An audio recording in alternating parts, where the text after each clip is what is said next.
The third season of the Ben 10 reboot might be just one of my favourite seasons of Ben 10 overall, just due to the fact of how airtight it is. Unlike other seasons such as Alien Force Season 2 where I had a few duds in there, I don't believe the third season of the reboot really has that many duds.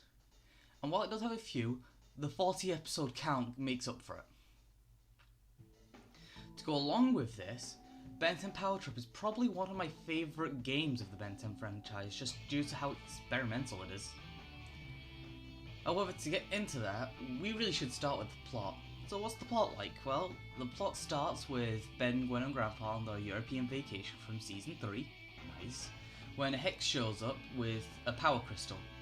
With said power crystal, he's able to knock the aliens right out the Omnitrix.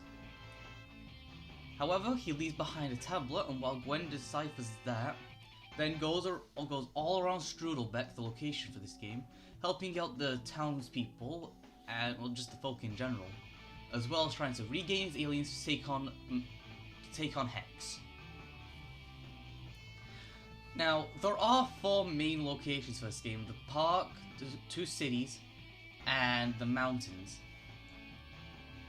With each location you meet a new set of characters, being such as Ranger Ryan, who I think is neat, the reporter lady, who definitely should have been in the reboot, and... Now, the 3 locations also play into the gameplay, as you have 6 aliens you can play as. Sure, a downgrade from the 10 of the last game, but Season 3 of the reboot had like 5 different strength aliens, so I don't mind that only 6 of them are playable. However, those playable aliens are, first up is Heat Blast, who can double jump and have long-lasting burn damage. After that, it's Forearms, who is strong and can pull blocks. After that is Accelerate, who is a fast boy, which is great for an open world game. After that is Shock Rock, who can power up machinery, leap across the buildings with a single lasso, and make me question Wildvine's integrity. After that is I'm not gonna say it, is Wrath. He's acrobatic, the strongest alien in combat, and can boost himself even more by screaming. It's awesome. Finally is Diamond Head, who can create shields, shoot out projectiles, and glide. I think this is a really good balance of the aliens, because each alien feels like they have something to do, while not outclassing the other except from Forearms. Again, they can never get Forearms right, what the fuck? Now, as for how the open world plays, when you're in missions and in the towns, it's great. But when you're getting from place to place, it shows why low-budget open world games usually never work. There's nothing to do outside of a few battle quests. And that kind of defeats the whole point of an open world, because a big open world is supposed to make you want to explore, but there's nothing to explore here. Another good section of these games, though, is the Void sections, also known as the reboot's Ledger Domain. I will fight you on this. The Void sections are tests of pure skill. When you first get all the aliens, it's, just testing out the aliens, but the Void test at the end where you have to combine multiple aliens together, I really like that. Except for the Diamond Head and Heat Blast one, because I kind of skipped most of it. Oops. As for the music, it's there, and that kind of thing, it's there, goes for the whole presentation. Because this game has a serious issue with low textures a lot of the time. Low textures, humans reused over and over again. And I wouldn't be that upset with that, to be honest. But I am playing the PS5 version. I didn't even know they made a native PS5 version until the other week. But the PS5 versions used to have some issues with frame rates and picking up items, because every time you pick up items, the game has to just stop to actually pick up the item. It's weird.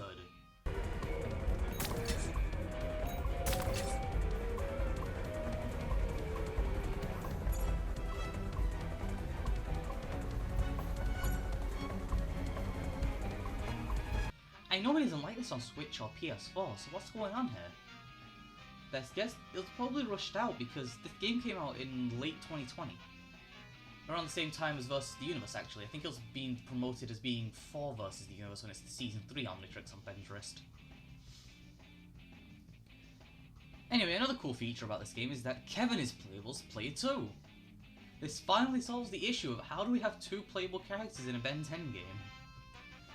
Because, to be frank with you, nothing has worked beforehand.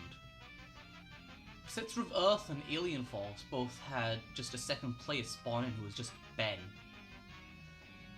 And Omniverse just had Rook, who was not as good as Ben. And then Omniverse 2 kept it limited to arena challenges where if nobody was powered in, it was Rook. But if somebody joins in the game, it's just another Ben again. But hey, at least here it's good, because Kevin has Hotshot, Quad Smack, Rush, Thornblade, Bashmouth, and Crystal Fist. I think these aliens work pretty well as substitutes. Only exception being Thornblade and the Shockrock, because now Thornblade is powering up electronics. I don't remember Wildvine doing that, but I could be misremembering things. However, that could have just been fixed by giving him Bootleg instead of Thornblade. No, that wouldn't even have been correct because Shockrock replaced Upgrade in Season 2. As for the combat, well, very simplistic. I think it works what the game's going for. There are combos, but it's just press light attack until heavy attack. But that's fine with the variety you get from the 6 aliens, and I like that they don't even keep Ben out the loop, because while he can't fight, he has his scooter, which is great early game when you don't have Accelerate. Too bad it's an open world game and you can go get Accelerate immediately.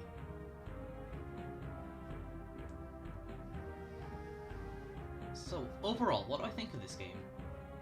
I really do like it. But there are so many obvious flaws that I can't say it's the best one ever made. That's probably still going to Protector of Earth. Or Cosmic Destruction, you guys pick. Anyway, this brings the Ben 10 series to a close, shut up. So, what's next? Next time I think I'm just gonna cover a smaller release. But until then, take care. Bye!